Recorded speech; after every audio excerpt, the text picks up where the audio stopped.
menyebutkan 3 tokoh Kementerian Agama, berarti Kementerian Agama yang tokoh nasional ya, yang menginspirasi Anda. Yang pertama yaitu Kiai Haji Wahid Hasyim. Yang kedua adalah Profesor Kiai Haji Nazaruddin Umar. Ketiga, saya juga bangga terhadap Gus Tutut selaku Menteri Agama yang sekarang, karena beliau membawa Kementerian Agama, menerapkan Kementerian Agama dengan beberapa kemajuan, terutama dengan penerapan bidang teknologi. Kalau nggak salah setahun itu 25 aplikasi yang diterapkan di tahun kemarin gitu. Yang saya dengar seperti itu. Terus Gus Tajudin. 3 tokoh yang mungkin yang juga saya tahu mawon Pak. Jadi yang pertama mungkin sudah kita kenal Kiai Quraisy Shihab. 2 adalah Kiai Haji Maftuh Basuni. Yang ketiga sama mungkin dengan Buta Syiah Gusmen. Baik, kita lanjutkan 3 hal yang membanggakan dari Kementerian Agama.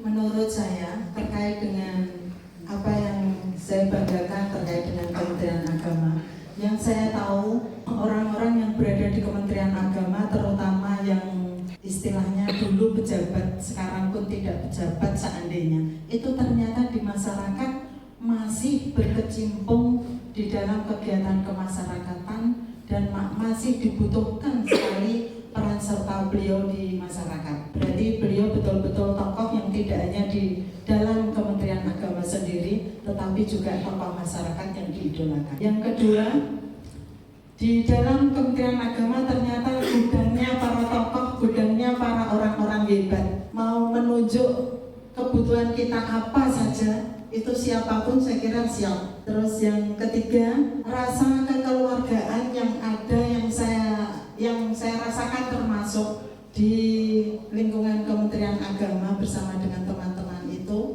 itu juga saya kira juga hal yang membanggakan. Baik, lanjut. Pertama mungkin kebanggaan buat saya adalah kita di Kementerian Agama ini terus terang saja satu mencari nafkah bekerja. Jadi yang kebetulan yang kita urusi adalah hal-hal yang terkait dengan agama dan keagamaan. Tentu ini menjadi poin plus buat kita menjadi pahala double. Yang kedua adalah banyak sekali hal-hal yang menjadi urusan kantor Kementerian Agama. Ini tentu juga di samping membanggakan juga menjadi PR bagi kita. Yang ketiga adalah di Kementerian Agama ini kita minimal lah, ya, sebagaimana tadi disampaikan oleh Bapak Kepala, kita sudah dapat label putih dulu. Nah ini menjadi sebuah tentu jadi ya tantangan bagi kita, bagaimana kita bisa tetap menjadi putih atau malah sebaliknya. Baik, ini yang terakhir sekarang, pertanyaan yang terakhir. 3 hal yang membanggakan dari Kementerian Rembang dan 3 hal yang tidak membanggakan. Di Kementerian Agama Kabupaten Rembang, karena kebetulan kita berada di Kabupaten Rembang, di wilayah yang kebetulan 2 kali juga Menteri Agama berasal dari Rembang. Di samping itu juga tokoh-tokoh, banyak sekali tokoh-tokoh nasional yang berada di Rembang. Tentu ini menjadi di satu sisi kebaikannya bagi kita, ini juga bisa dibilang menguntungkan bagi kita. Kemudian namun juga kebalikannya, Rembang juga mungkin jadi sorotan, jadi mercusuar bagaimana baik dari penataan kantor maupun pegawai-pegawainya ini juga tentu menjadi sorotan. Dua yang membanggakan di kantor Kementerian Kabupaten Rembang ini, baik dari menurut saya, bagi saya pribadi, untuk koordinasi baik dari teman-teman maupun sampai ke pejabat ini sangat enak. Dan yang ketiga, sebagaimana tadi juga disampaikan Bu Tasya, keluarganya sangat luar biasa. Bu Tasya.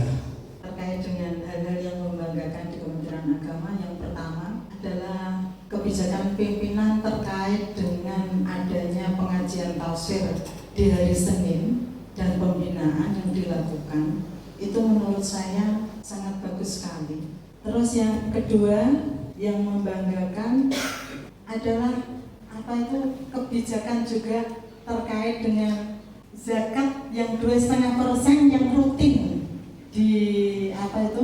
dipotong ya, yang kita tidak merasa ternyata gaji yang kita terima setiap bulan itu sudah bersih gitu. Itu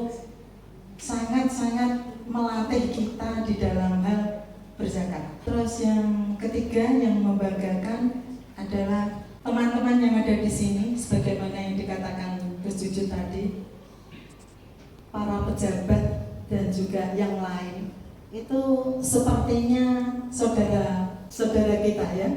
Dalam artian begini, berapa hari nggak kelihatan gitu juga ada rasa, oh ternyata keluarga saya yang kurang, kenapa, di mana dan sebagainya itu.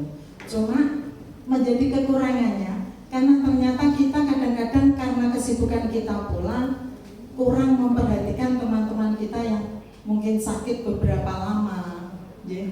Sehingga harus ada yang istilahnya bahasa saya keluar-keluar ya Pak ya, untuk mengingatkan, oh ini Pak ini sudah sekian hari sakit, ayo ditilii, baru kita berbondong-bondong untuk berpikir itu. Termasuk diantaranya salah satu kekurangan kita yaitu takziah kepada istilahnya teman kita dulu yang satu kantor, yang sekarang yang mungkin pada saat itu kapundut atau apa, itu kita juga kurang kompak dalam hal itu. Cukup. Oke Pak, satu Pak, Oke. kepedulian kita dalam hal kebersihan. Kebersihan itu tidak bisa ditangani oleh 1-2 orang, tetapi adalah kepedulian kita bersama.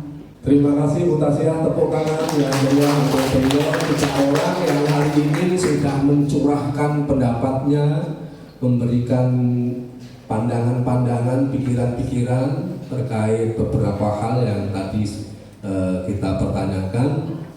Saya kira panjenengan semua juga bisa melakukan itu, melakukan perenungan terkait kementerian kita ini agar kita lebih mengenal kementerian kita, mengenal jati dirinya, mengenal budaya kerjanya, mengenal cita-citanya, mengenal ya banyak hal sehingga akhirnya tahu kita ini benar-benar paling tidak sebagai anggota dari kementerian kita paham dengan diri kita sendiri.